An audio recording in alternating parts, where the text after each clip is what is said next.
अनीता चौधरी हत्याकांड का आरोपी गुलामुद्दीन को पकड़ लिया गया है। सूत्रों के हवाले से मिली जानकारी, मुख्य आरोपी गुलामुद्दीन को नागौर से दस्तयाब किया गया है।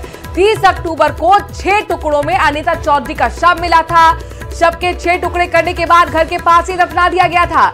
इंसाफ की मांग को लेकर उधर परिजन भी धरने पर बैठे हुए हैं। शव लेने से इनकार कर दिया गया है। जोधपुर पुलिस के डीसीपी राजश्री वर्मा का बड़ा दावा है कि मृतका अनीता चौधरी और गुलामुद्दीन के पुराने संबंध थे। गुलामुद्दीन ने अनीता को विश्वास में लेकर जहर दिया। बेहोशी की हालत में गुलामुद्दीन ने अनीता की हत्या की।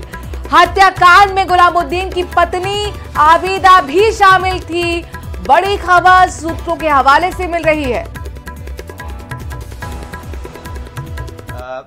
गुलामुद्दीन और इसकी बीवी ने एक सोची समझी प्लानिंग के तहत इस प्रकरण को अंजाम दिया है। अभी तक जो बात सामने आई, इनके ऊपर बेसिकली काफ़ी कर्जा हो गया था। इन्होंने अपना एक घर लिया हुआ है बुरानाड़ा में, बैंक से लोन लेकर उसकी किस्तें चुकानी थी।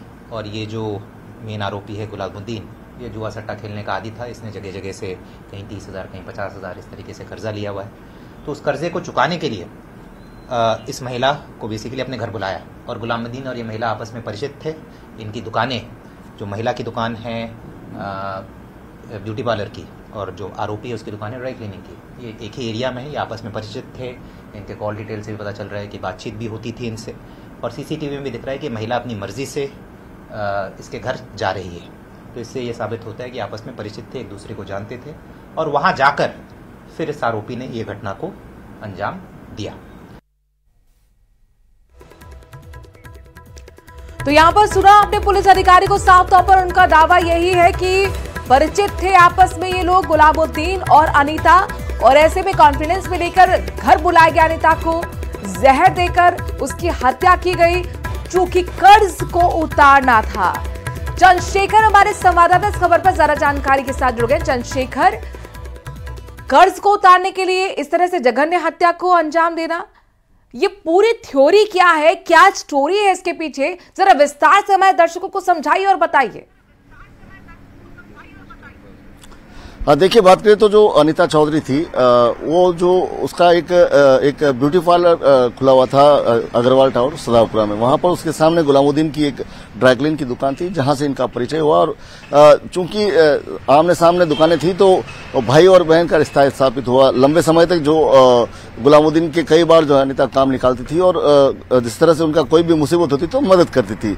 तो चूंकि भाई बहन जैसा रिश्ता था तो उस पर विश्वास भी था। और विश्वास में लेकर जो है अनीता को उसने फोन करके घर पे बुलाया। और जैसा कि पुलिस बता रहे हैं कि सबसे पहले उसे कोल्ड ड्रिंक रूह अफ़ज़ा शरबत पिलाया गया और उसमें जो है नशीली दवा देकर उसको बेहोश किया गया। उसके बाद जो है उसकी हत्या की गई है। इस दौरान जो है बताया जा रहा है कि जो गुलामुद्दीन की पत्नी थी वो पीहर गई हुई थी। और सबसे बड़ी बात करें तो ये जो तमाम घटनाक्रम और जो तमाम साजिश है उसमें उसकी पत्नी आबिदा को पूरी जानकारी थी। और जब पुलिस वहां पर पहुंची टैक्सी ड्राइवर के सारे घटना स्थल पर है, पीछे अनीता के परिजन भी नजर आ रहे हैं। संभव हो तो उनसे बात कीजिए, क्या कुछ वो कह रहे हैं। जाहिर तौर पर इस तरह से हत्या कर देना उनके अपने का, ये बहुत बड़ी बात है परिवार के लिए, खासतौर पर दीपावली के मौके पर। जी, हम प्रयास करेंगे कि राहुल जी, जिस तरह से आपकी माताजी को बुलाया गया था, जिस तरह से पुलिस ने घटनाक्रम का खुलासा किया है, जो चीजें सामने आई, उसको लेकर आप क्या कहेंगे? पुलिस प्रशासन कुछ काम नहीं कर रहा है। अभी तक मेरी मम्मी की लाश को मिले हुए इतना टाइम हो गया ना, वो अभी भी काम नहीं कर रहे हैं। वो सिर्फ यही कह रहे हैं कि रिपोर्ट दो, ये करो, वो करो, पर वो खुद की लेवल पर कुछ नहीं कर रहे हैं। हमें अभी तक कोई भी जानकारी नहीं दी गई, किसी भी तरह की सांत्वना नहीं दी गई, कोई आके प्रशासन से किसी ने हमसे मुलाकात नहीं की है। जिस तरह से कल जो है पुलिस ने इस बात का खुलासा किया है कि ये घटनाक्रम इस तरह से था कि आपकी माताजी को पहले गुलामुद्दीन ने बुलाया, उसके बाद उन्हें शरबत पिलाया और उसमें जो है नशीली दवा मिलाकर उनकी हत्या की है। और उसकी पत्नी को पुलिस ने गिरफ्तार कर लिया है। उन्होंने कहा कि नशीली दवा का डोज ज्यादा हो गया है उसमें, तो फिर पहले से गड्ढा क्यों खोद के रखा था। यही तो बात पुलिस कह रही है कि जो शरबत रूह अफ़ज़ा पिलाया ना, उसके अंदर जो है जो नशीली दवा मिला रखी थी उसकी हत्या की गई। और सबसे बड़ी बात ये बताया जा रहा है कि जो गुलामुद्दीन है उसके ऊपर कर्जा था और उस कर्जे को उतारने के लिहाज से उसने हत्या करने की साजिश की और उस बात को उन्होंने स्वीकार किया है। ये सब झूठ है, इस साजिश में और भी लोगों का हाथ है। तो देखिए, जो उनके पुत्र है उनका कहना है कि ये झूठ बात है कि सिर्फ कर्जा उतारने के लिए जो है गुलामुद्दीन क्या चाहते हैं परिचय? आप क्या मानते हैं, किन किन लोगों का और हाथ है? क्या हमें नहीं पता, हमें बस न्याय चाहिए। मेरी मम्मी को जो है टुकड़ों में काट दिया है। नहीं, ठीक है, न्याय चाहिए, ये भी जानकारी मिल रही है कि गुलामुद्दीन को भी जो है दस्तयाब कर लिया गया है। सर, आपको ऐसा क्या लगता है कि और कौन लोग शामिल है? हमें कुछ पता ही नहीं है कि कौन कौन शामिल है, तो पुलिस इंक्वायरी करे और पुलिस प्रशासन हमारी कोई मदद भी नहीं कर रही है। सारा कुछ अभी ढूंढ के ला के दे रहे हैं। फुटेज टैक्सी वाला को मैंने ढूंढ के ला के दिया, उसके बाद में जाके टैक्सी वाले के साथ जाके पकड़ के लेके आए। कोई इंसाफ ही नहीं मिलता है। इतने दिन हो गए, पुलिस ने क्यों नहीं पकड़ा? जब घर पे गए थे हम साथ पे, पुलिस के साथ में, जब उसकी लुगाई से बात की, लुगाई की मिसेज ने अपने हस्बैंड से बात कराई थी, उसका फोन चालू था, दूसरे दिन भी फोन चालू था, उसकी लोकेशन वगैरह सब आ रही थी, वो तो भी उसको गिरफ्तार नहीं किया था।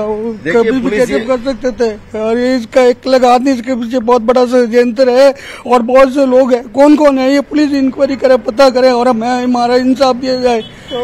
देखिए, मेरी बात सुनिए, पुलिस का ये कहना है कि गुलामुद्दीन और उसकी पत्नी ने मिलकर साजिश की, उसके ऊपर कर्जा था, उस कर्जे को चुकाने के लिए आपकी पत्नी की हत्या साजिश करके की गई। आपको क्या लगता है कि और कौन कौन लोग हैं? आप नाम जानते हैं उनका, किसी का, या आपको शक है?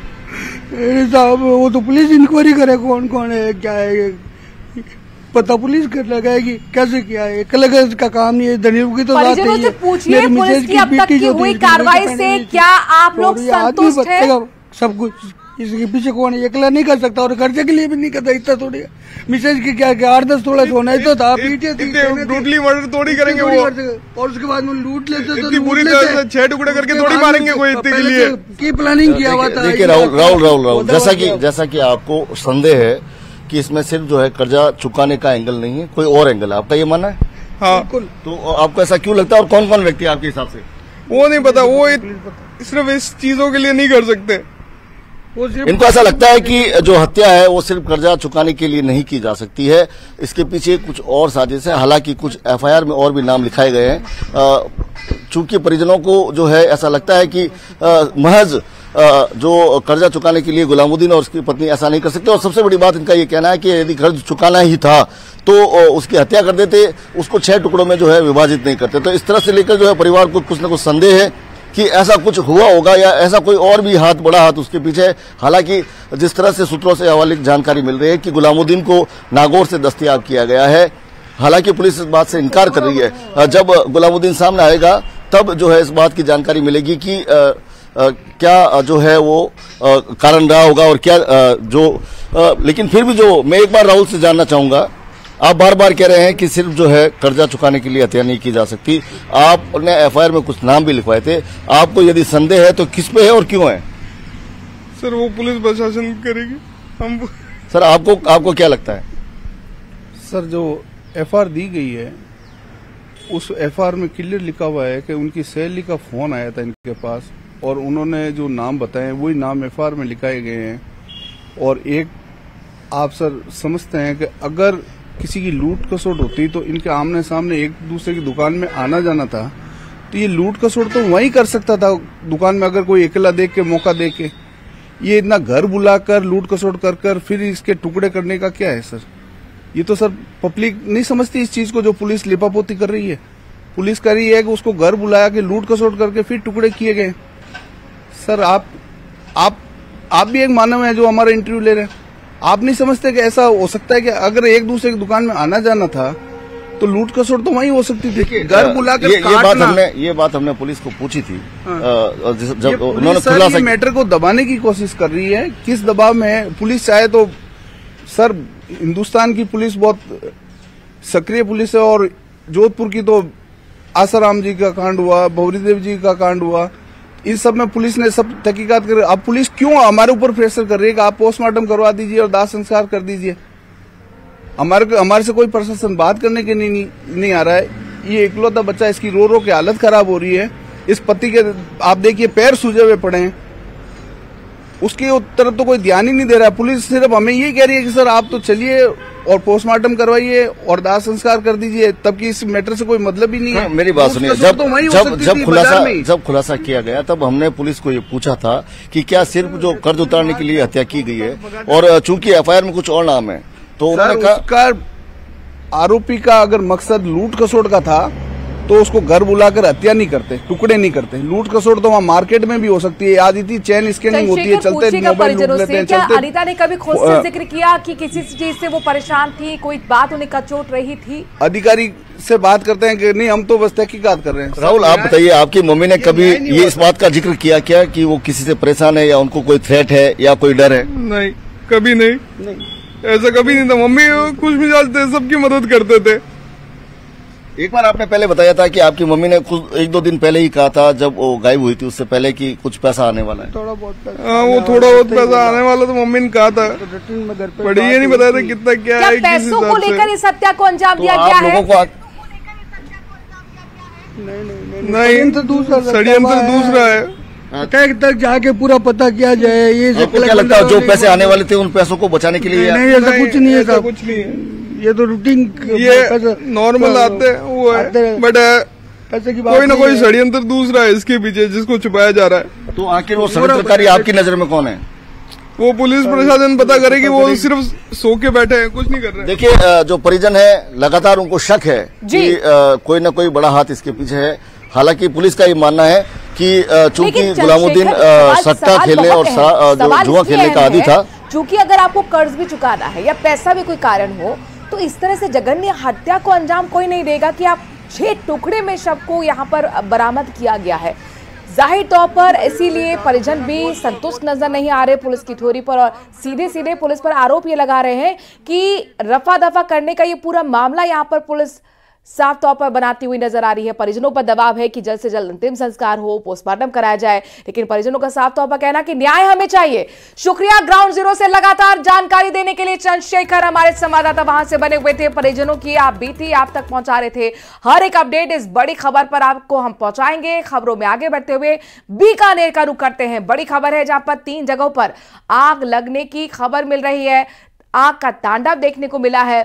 यूआईटी के भंडार, जेल रोड और बाबूलाल फाटक के पास आग लगी है। आग से यूआईटी भंडार में पुराने सामान जलकर राख हो गए। गांधी कॉलोनी क्षेत्र में भंडार बना हुआ था। जेल रोड पर पटाखों के कारण दुकान में आग लगी। बाबूलाल फाटक के पास खुले बाड़े में आग लगी है। दमकल की टीमों ने कड़ी मशक्कत के बाद आग पर काबू पाया है। आग का तांडव 3 जगह बीकानेर में देखने को मिला है। यूआईटी का भंडार और इसके साथ जेल रोड और बाबूलाल फाटक के पास आग का तांडव देखने को मिला। खबर यह है कि आग से यूआईटी भंडार में जो पुराना सामान था वो जलकर राख हो गया। उधर गांधी कॉलोनी क्षेत्र में बना भंडार, जहां पर आग की तस्वीरें आप देख रहे हैं। जेल रोड पर भी पटाखों के कारण बताया जा रहा है कि दुकान में आग लग गई। धू-धू कर कई देर तक, काफी देर तक आवाज धमाकों की आती रही। बाबूलाल फाटक के पास खुले बाड़े में आग लगी। दमकल की टीमों ने कड़ी मशक्कत यानी कि कई घंटों की मशक्कत के बाद आग पर काबू पाया।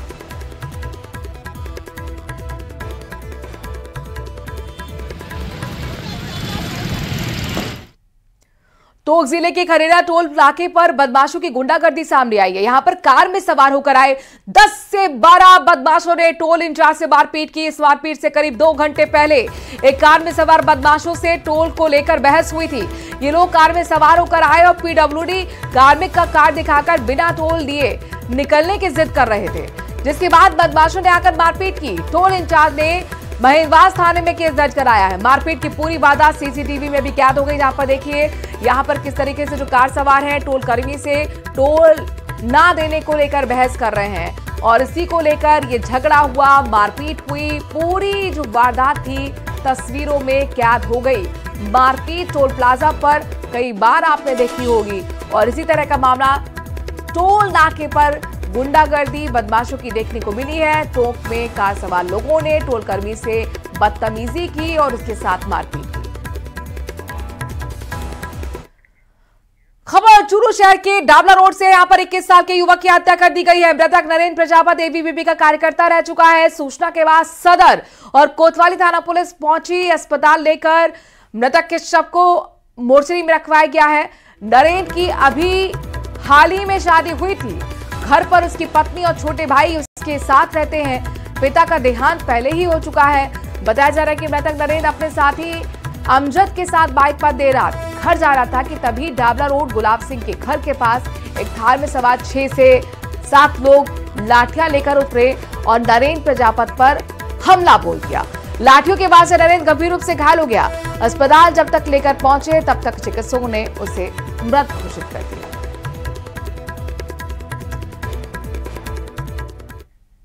चूरू शहर से शर्मसार कर देने वाली खबर, जहां पर एक मदरसे में 11 साल के नाबालिग बच्चे के साथ कुकर्म की वारदात को अंजाम दिया गया।